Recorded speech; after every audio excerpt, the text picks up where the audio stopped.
أعوذ بالله من الشيطان الرجيم بسم الله الرحمن الرحيم. તમામ વખાણ ફક્ત અલ્લાહને જ માટે કે જે બધી દુનિયાઓનો પાલનહાર છે, અને અગણિત દુરુદો સલામ અને સલાવાત થાય હઝરત મુહમ્મદ સલ્લલ્લાહુ અલૈહિ વસલ્લમ અને તેમની આલે પાક અલૈહિમુસ્સલામ ઉપર. આજ નવેમ્બર માસનો તેમજ મોહરમુલ હરામનો આખરી જુમ્મા છે. તારીખ 28 નવેમ્બર 2013, 28 નવેમ્બર 2013નું રિવ્યુ ધ પ્રેસ અખબારોનું અવલોકન અહીં રેયુનિયન ટાપુ ઉપર પ્રગટ થતાં વર્તમાન પત્રો લે કોથિડિયન અને જોર્નાલ de Lilleમાંથી રેઝ્યુમે ટૂંકસાર કરી ફ્રેન્ચીમાંથી ગુજરાતીમાં પેશ થઈ રહ્યું છે. તે ટાપુના પાટનગર સેન્ટ ડેનીથી પ્રસારિત થતું આ કાર્યક્રમની અંદર આપ સર્વે લોકો, ખોજા ટીવી, રેડિયો અને એરવેસના માન્ય શ્રોતાજનો હાજર રહી અમને સાંભળી રહ્યા છો. આપ સર્વેને અમે કહીએ છીએ ભલે પધાર્યા, તમને જુમ્મા મુબારક થાય અને અસ્સલામુ અલૈકુમ વરહમતુલ્લાહી વબરકાતુહુ. સ્થાનિક નવીનમાં જણાવવાનું કે મારી આર્લેટ કાર્લોથી કે જેમને સામાજિક બાબતો અને આરોગ્ય પ્રદાન હેઠળ અપંગ અને અશક્ત લોકોના વહીવટ અને બરતરફ કરવાથી સામનો કરવા અર્થે ફરજ સોંપવામાં આવી છે. મિનિસ્ટ્ર délégué auprès de la ministre des Affaires sociales et de la Santé, chargé des personnes handicapées et de la lutte contre l'exclusion, આજ રોજ અહીં રેયુનિયનની સરજમીન ઉપર ઉતરશે અને 2 દિવસો મહેમાન રહેશે.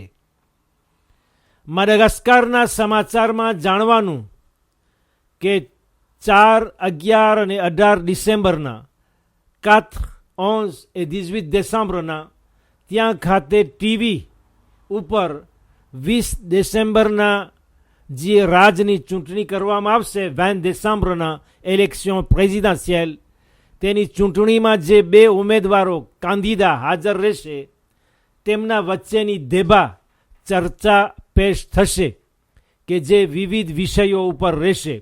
આર્થિક એટલે ઇકોનોમી, સિયાસી, પોલિટિક, જુદા જુદા કોયડાઓ, ડિફરન્ટ પ્રોબ્લેમ.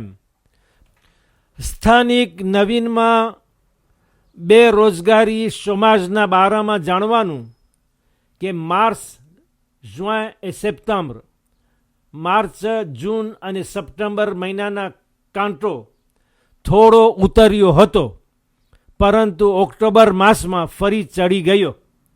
ખાસ કરી જવાનોની અંદર બેકારી વધતી જઈ રહી છે.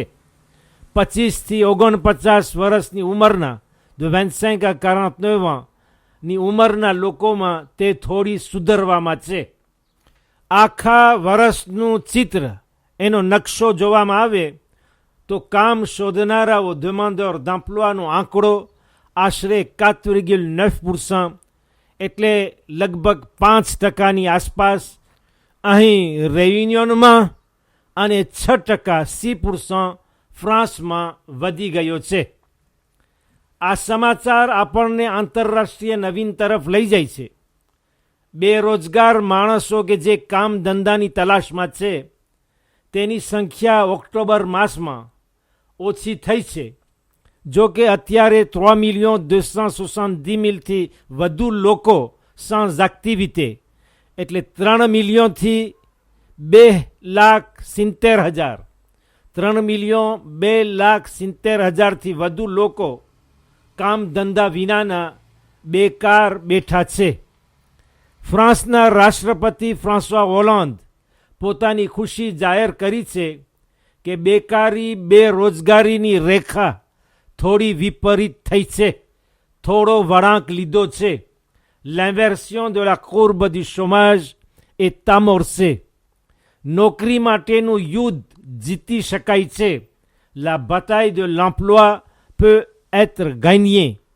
બેકારી, બેરોજગારીનો કાંટો થોડો ઉતરવાનો પ્રારંભ કર્યો છે, એટલે દેશના પ્રમુખનો ધ્યેય છે કે આ વર્ષના અંત સુધીમાં તેનો વળાંક ઉલટો થઈ જાય. son objectif est d'inverser la courbe d'ici la fin de l'année. ગઈકાલ લોકસભાના સભ્યો એટલે વસ્તીના ચૂંટાયેલા પ્રતિનિધિઓ ડેપ્યુટે સર્વાનુમતે આ યુનાનિમિતે એ વાતને કબૂલ રાખી છે કે કોરા અને ખાલી મત એટલે વોટ બ્લાં નો સ્વીકાર કરવામાં આવે કે જે વોટ નુલ વ્યર્થ મતથી અલગ છે. કેમ કે જે લોકો પોતાનો મત કોઈ ઉમેદવાર કાંદીદાને આપ્યો નથી, હકીકતમાં તેઓ પોતાનો મત આપ્યો છે કે અમને આ બંને કાંદીદામાંથી એકેય પસંદ નથી. મતદાર ઇલેક્ટરનો મત છે વોટ બ્લાં. તે વ્યર્થ કે ફોકટ અથવા બેકાર નથી, પરંતુ જે વોટ ન્યુલ છે તેમાં કોઈ ભૂલ થઈ હશે અથવા ચૂંટણીની મશ્કરી કરી રહ્યા હશે. વોટ બ્લાં અને વોટ ન્યુલમાં ફેર છે.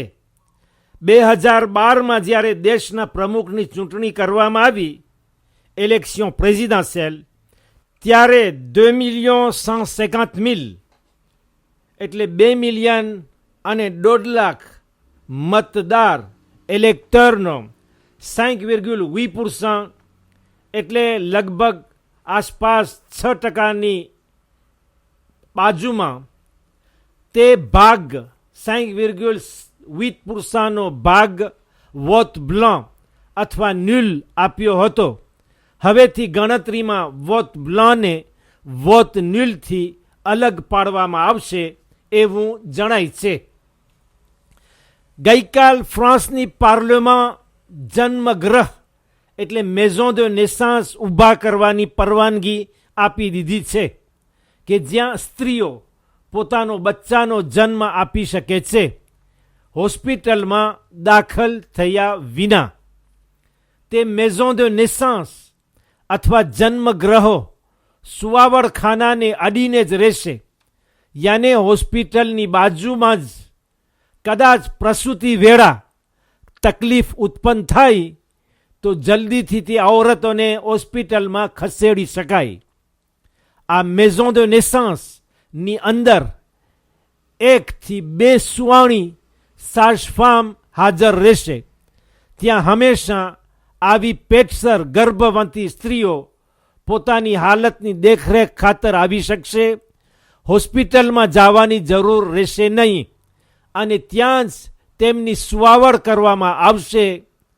આ રીત આવતા 5 વર્ષ માટે અજમાવવામાં આવશે. આ titre expérimental pour une durée maximale de 5 ans. આપણે હજી ફ્રાન્સ માતાની સરજમીન ઉપર કદમ માંડી રાખીએ. ફ્રાન્સમાં અનાથ ગ્રહની માંગણી કરનાર એટલે demande d'asile 6 વર્ષમાં 2 ગણી વધી ગઈ છે. 2007માં 35,000 માંગણી હતી અને અત્યારે 68,000 સુધી માંગણી પહોંચી ગઈ છે. અમુક ખાસ જગ્યાઓ છે જ્યાં આ અનાથ ગ્રહ આઝીલ શોધનારાઓ વસે છે. માટે આખા ફ્રાન્સ દેશ ઉપર તેમને પથરાવવા જોઈએ, ફક્ત એક જ જગ્યાએ ભેગા કરવામાં ન આવે. ફ્રાન્સના મિનિસ્ટર de l'Intérieur ગૃહ પ્રધાનનું કહેવું છે કે અમુક શહેરો સંતૃપ્ત થઈ ગયા છે, સાચ્યુરે.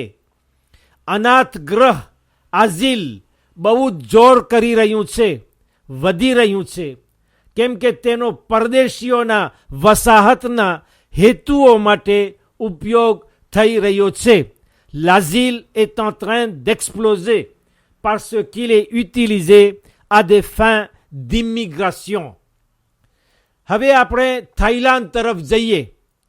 થાઈલેન્ડ વિશે આજનું ખબરપત્ર લખે છે કે હજારોની સંખ્યામાં વસ્તી રસ્તાઓ પર ભેગી થઈ દેશની રાજ્ય સરકાર ગુવેર્નમાને કામ છોડી દઈ ચાલ્યા જવાની માંગણી કરી રહી હતી. અને ગઈકાલ તો વીજળી બત્તી ને બેંકોકના પોલીસ ખાનામાં કાપી નાખી હતી. સામે મોટા રાજ રસ્તાને રોકી રાખ્યો હતો અને વડાપ્રધાન સાથે કોઈ પણ પ્રકારની વાટાઘાટ માટે તેઓ તૈયાર નથી. આ વડાપ્રધાન બળવાખોરોને બોલાવી રહી છે કે આ બારામાં ચર્ચા નેગોશિએશન કરવામાં આવે, તેઓ સરકારી મકાનોને આઝાદ કરી આપે અને સાથે મળીને તેનો ઉકેલ લાવીએ. અત્યારે નાણાં મંત્રાલય ઉપર એટલે મિનિસ્ટર દે ફિનાન્સ અને આ બળવાખોરોનો કબજો છે. અને બીજું એક કોમ્પ્લેક્સ જ્યાં અનેક મિનિસ્ટર પ્રધાન ખાતાઓ મૌજૂદ છે, જેમ કે ન્યાય મંત્રાલય, તેના ઉપર પણ બળવાખોરોએ કબજો રાખ્યો છે. બસ આ નવીન ઉપર તમે મને રજા આપશો. ઇન્શાઅલ્લાહ આજનું રિવ્યુ ધ પ્રેસ અહીંયા ખત્મ કરી આવતા અઠવાડિયા ઉપર તમને નોતરું છું. ત્યાં સુધી ખુદા હાફિઝ અને વાલેકુમ સલામ વરહમતુલ્લાહી વબરકાતુહ.